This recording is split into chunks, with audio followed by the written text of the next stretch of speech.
I want to talk about cheating. Yeah. So how do men put themselves in a situation where they can avoid the kind of woman that's going to cheat on them? Here's the thing with men. This is a really key difference why I always say men get cheated on so much more than women do. With women, we enter relationships with the assumption the man is going to cheat at some stage, and then we're looking for evidence that he's not going to do it. So we go in with our, alertness on. Most women, and I think there's an evolutionary reason for that, because obviously we don't want to be left pregnant and all these things. So most women, when they meet a man, they'll start to check his online, when he's online, who he's following, and then over time, they earn the trust and they're like, okay, I can relax. He's actually quite good. Like, I haven't seen any problems. Perfect. With men, they go into relationships with the assumption she would never. They go in with this naivety when they're dating that, no girl would. And the other thing men do is, because they've selected a woman, they want to justify their selection. So they assume she's a great girl. They assume she's a good girl simply because they've selected her, not because she's earned any of those values. So what happens is they ignore a lot of the behaviors that predict cheating. And the behaviors that predict cheating are so easy to see, but they avoid those and they just focus on what they like, because particularly if they're sexually satisfied, they will literally avoid all the evidence. So how they get cheated on is they go into it with a naivety. Now, men who have been with lots of women will tell you that women are no more innocent than men are. They've been on the receiving end when they've been in bed with a girl and she's called her boyfriend and said, oh, I'm just going to be home. Blah, blah. They've seen that side of women. Some men have never seen that side of women. So they just think that doesn't exist. So what happens is they go in with a little bit of naivety and they literally take words over behaviors. As soon as a woman says, oh no, I don't do this, or I'm a traditional woman, they won't look at it. They'll say, well, she's a traditional woman, but she's been on a private jet recently, or she's gone on holiday with, and she didn't tell me who she's going with, or, she's always in the club and she doesn't tag me or any. They don't connect the dots. They simply go by what she says rather than what she does. And I notice this particularly with men who have terrible relationships with their fathers and just grow up in a single parent home. I always say men who grow up in a single parent home are far more likely to be cheated on. And the reason I believe that is, when you grow up with just one parent, you have only one version of events. You only have a female perspective of the world. You kind of just think, okay, what mum says is almost true, because you don't have a way of fact checking it. When you grow up with your mum and dad, you see that mum also, she can be a bit annoying. Dad is difficult sometimes. You see the dynamic and you can fact check the truth and you validate what is being said. When men grow up with just a female perspective, they start to go into the real world believing everything a woman says and not double checking it. So when she says, oh, my ex was so controlling, he used to always think I was cheating on him, he won't say, why did he think you were cheating on him? Did you do anything? They'll just think, oh my God, how he's so toxic. I'm going to prove I'm so much better than him and I'm not going to say anything. I'm going to let you do whatever you want. They just adapt to her perspective. So that's the first thing. And the second thing is, because they grew up not seeing what a wife looks like, not seeing that women, they tend to come home when they're happy. They don't always go on holidays with their friends. They don't come home super late. They don't stay over really. Like, when they're married, they kind of stay home they want to come home to their husband. They didn't get to see that growing up. So when their woman is hyper independent, they don't see it as a signal that she's not attached. They just see it as, this is how women come. And therefore, they select women who are usually more likely to cheat on them, because she has those traits of a single woman that they don't notice. They don't notice. Does that make any sense? Or is that... It does. I assume the things that you went through are the behaviors that predict. So they're going out clubbing. Yeah. They're not taking you. What are the things that, if somebody's being naive, that they're being naive about? So certainly that women are capable of it. Yeah. But, oh God, I hate to even say this, but like, what are the red flags? What do people look for? Well, here's the main naive thing. They simply think that if they treat her better than what she normally goes for, they've got no competition. So what I mean by that is, they'll walk into a room and they'll be like, I'm the richest guy here. Oh, I've got no competition. Or I'm the tallest guy she's been with. Oh, I've got no competition. Your competition is not defined by other men. Your competition is by how loose her boundaries are and her values. You could be the best looking man she knows. You could be the richest man she knows. But if she is somebody who really values independence and really, really values her own kind of liberation, she will not care if she's cheating with someone less than you, more than you, whatever it is. It's her desire to be independent and not be caged. Now, what they'll do is they have this false sense of security that they've created for themselves rather than based on her behavior. Your sense of security should come from her level of dedication. How do you monitor her dedication? She naturally respects the relationship more than her independence. So what I mean by that is, yes, she might want to go to Mykonos every summer and she might want to go Monaco, but she understands that, when you're in a relationship, in those environments, it can get a little bit tricky. So I'll go, but I'll probably want my husband there, or I probably want you. What they think is, my woman would never. They don't think that my woman... Are you a successful man who has achieved endless heights in his career? Are you somebody who's absolutely made it in his professional life, but his personal life just doesn't seem to match up? Are you somebody who goes through intense highs in business but intense lows in your personal relationships?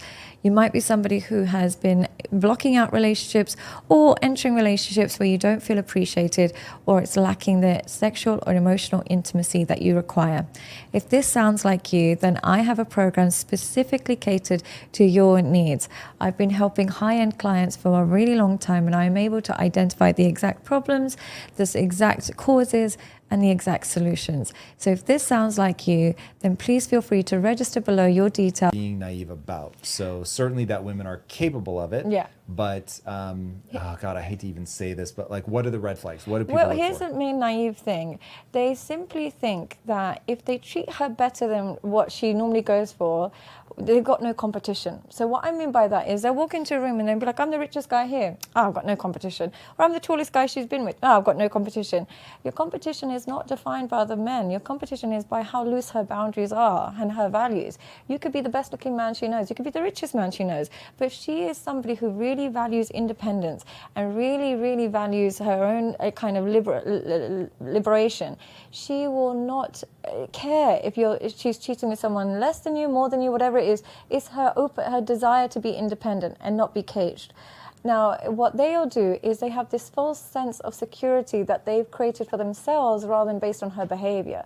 Your sense of security should come from her level of dedication. How do you monitor her dedication? She naturally respects the relationship more than her independence.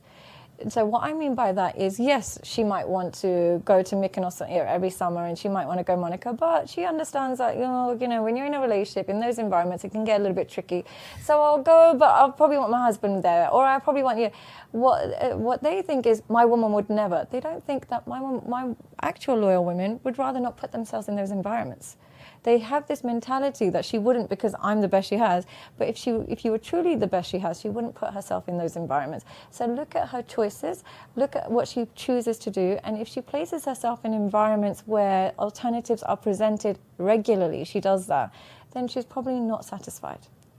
And the other thing that they forget is some men, particularly young men in this generation, if she's bisexual or if she brings other women in and this, that, and the other, they're actually very happy about that. They really love that. They're like, oh my God, she's so cool. She got other women involved. The biggest chokehold you can have on a woman is when you're the only person that is able to sexually satisfy her.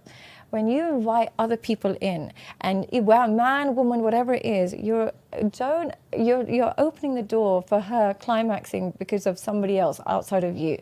You lose your chokehold in that moment. I see some of these really like red pill kind of guys who'd be like, oh, my woman, she lets me get with other girls and she even joins in. The moment she can climax because of somebody other than you, you lose your chokehold over her. There is women out there that I know that are beautiful, got many options, but because they haven't been with many men and they're a bit like scared of their man, they'll stay loyal to him even if he's in jail. They won't go anywhere because they haven't tried other men. But other women, that because the man has opened that door for her and invited other stimulants into the relationship, you lose your ability to get complete and utter sexual submission from her when you invite too many alternatives for her. Okay. All right. This is very interesting. All right. So the first thing you said that really sparked me is this idea that too much independence is a problem. So remember, men and women, by the way, I just want to make that clear. It's for men and women. I would say that. This started with what should guys avoid if they want to avoid being cheated on? Yeah. And the answer is somebody who's too independent. Yeah. It's very interesting. Okay. So you're looking out for somebody that you want somebody that puts the relationship ahead of the independence. They're willing to give something up to get that. Yeah. How do you begin to draw boundaries around that? Like, what is the right amount of submission to the relationship, and at what point does it become controlling or stifling?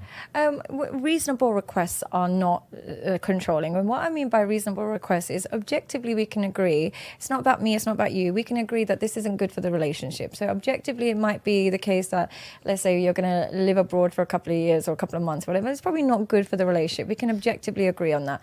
And even if it was the other way around, we would both agree. Or objectively we would agree that going out a lot on weekends, drinking alcohol, is not good for the relationship. So it's when we can both agree that it's not unreasonable. The way to handle boundaries as a man is you don't sit there and beg her to listen to you. And you don't sit there and be like, if you can't do this, you see her own choices and you decide if it is an appropriate selection for you to be with this woman. You don't force her to change. You allow her to live how she wants to live.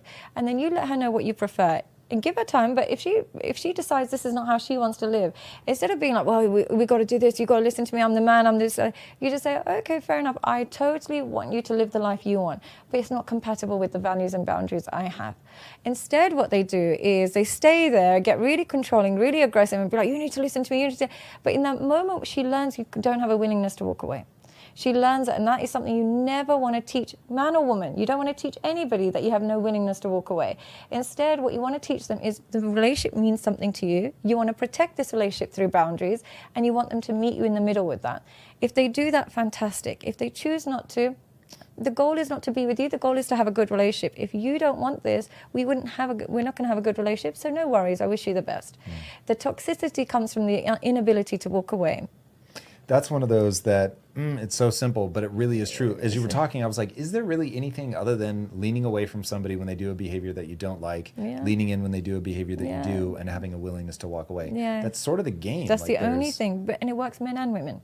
It works for men and women. Like, you can sit there and beg your husband to come home on time. You can do all of these things.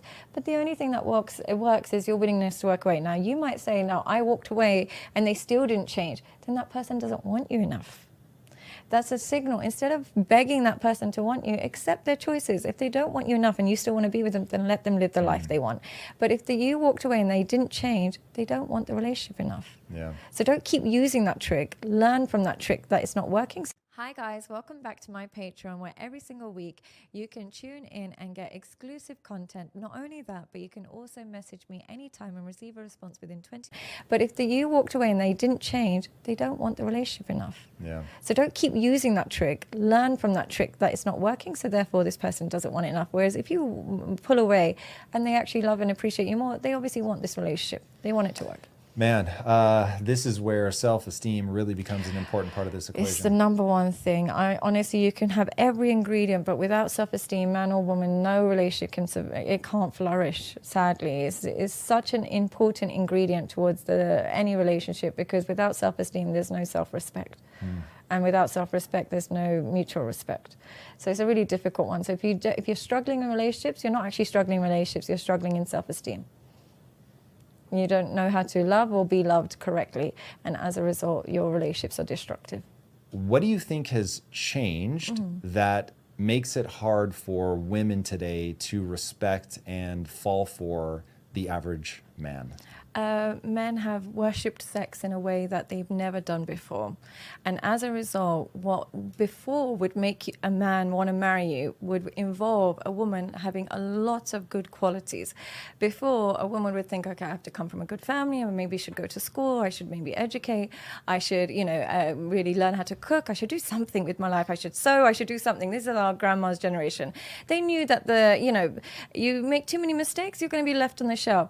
In this day and age, the women that are actually the least promiscuous, the most traditional, don't have sexual experience, struggle to find a man. Whereas a woman with every surgery, with every tattoo, with all of her body out everywhere, she has endless queue of men. Now they're going to argue, no, but we don't want to marry those girls. they're actually lying. Men are very happy to marry the woman that gives them the most sexual pleasure. They think that's not true, but you ask them which of your exes or which woman had the biggest chokehold over you, and it will be usually the woman that they enjoyed the sex with the most. And when a woman learns that she can get away with murder simply because you're hyper attracted to her, it makes it impossible for her to respect and want to be with you. Impossible. Because it's like, how did I get here so easily? You must not be valuable. Whereas when we know that certain behaviors will make us insufferable to you because you don't give us a free pass because of our appearance or our sexual performance, we can finally respect you. So because of the culture we've got today, and because how men have worshipped sex in a way that they never really did before, I'm not blaming them, I'm blaming societal changes. It's made it very difficult for us to respect the man that we know, if we just simply know exactly how he likes it, he'll forgive us in 5 minutes. Or if we know when we turn our back, he'll be downloading an OnlyFans subscription. It's hard for us to respect that man. Okay, you're touching on something really big here, that there's what I'll call a derangement in culture. So you hinted at this idea that in the past we had a very different culture, what men wanted, incentivized women to invest in a set of skills. Their obsession with sex was being tempered by something. Yeah. I want to know what has changed in culture specifically? What did it used to be, and what is it now? We had realistic expectations of our sexual climaxing and what we deserve sexually. So what I mean by that is, when a person looked, wasn't so appealing, he would accept that he's going to be with a woman that isn't the most appealing, and they would have a relatively mundane sexual performance, and that would be their life. And the man that might be, the jock in school, he might get with a cheerleader, and they'd have realistic expectations of what to expect from the opposite gender. The advent of social media and pornography has allowed the person with the least amount to offer a woman to still believe he deserves and still want to desire the top of the range woman who is the most sexually promiscuous, who's the most sexually overt. He still believes there's an element of him who thinks he deserves that now. And because they've got such inflated expectations of what they want and deserve sexually, they can't match with people who are on the same level as them, and it's leading them to a lifetime of loneliness, because they'd rather be alone than be with a woman on their same level. Whereas before, they would just be like, okay, I'm a bit, maybe I'm not so successful, maybe I'm a bit overweight, my wife's a bit chubby, I can understand it. I'll meet men who are now in their 50s and saying, oh, she's let herself go a little bit, she's got a few stretch marks. And it's like, but tell me about your body. Oh, yeah, I need to work out, but and it's that complete hypocrisy that they've developed through constantly watching beautiful women online.